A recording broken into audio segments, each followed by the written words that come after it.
नमस्कार, मैं Ravish Kumar. Iran Israel में सीज फायर तो हो गया है, मगर इस बीच ये सवाल चर्चा में है कि अपने कई परमाणु वैज्ञानिक और सैन्य अफसर गंवाने के बाद भी ईरान ने जंग में बढ़त कैसे बना ली। आइए विस्तार से इसे समझने की कोशिश करते हैं। लेकिन उससे पहले, अगर आप भी गोदी मीडिया से थक चुके हैं और सच सुनने की हिम्मत रखते हैं तो इस चैनल को सब्सक्राइब करके बेल आइकन जरूर दबाएं, क्योंकि यहां टीआरपी नहीं, तर्क मिलता है। यहां डर नहीं, सवाल होते हैं। कमेंट में बताएं, क्या ईरान के पास परमाणु बम होना चाहिए?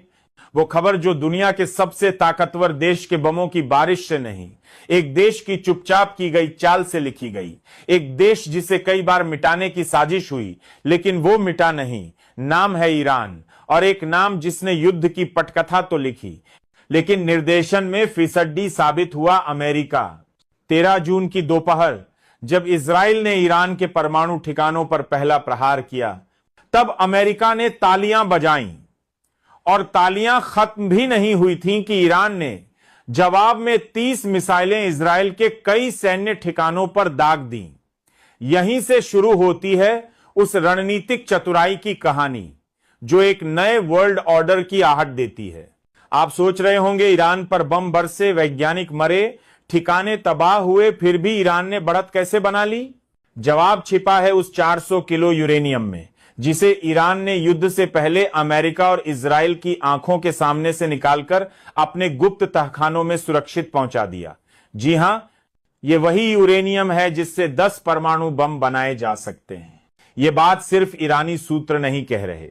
अमेरिका के उपराष्ट्रपति जेडी वेंस ने खुद स्वीकार किया कि हमलों से पहले ईरान ने यह यूरेनियम हटा लिया।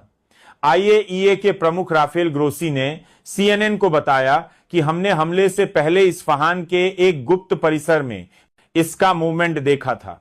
अब आप सोचिए, इतनी निगरानी, इतने सैटेलाइट, इतनी खुफिया एजेंसियां, और फिर भी ईरान 400 किलो यूरेनियम निकाल लेता है।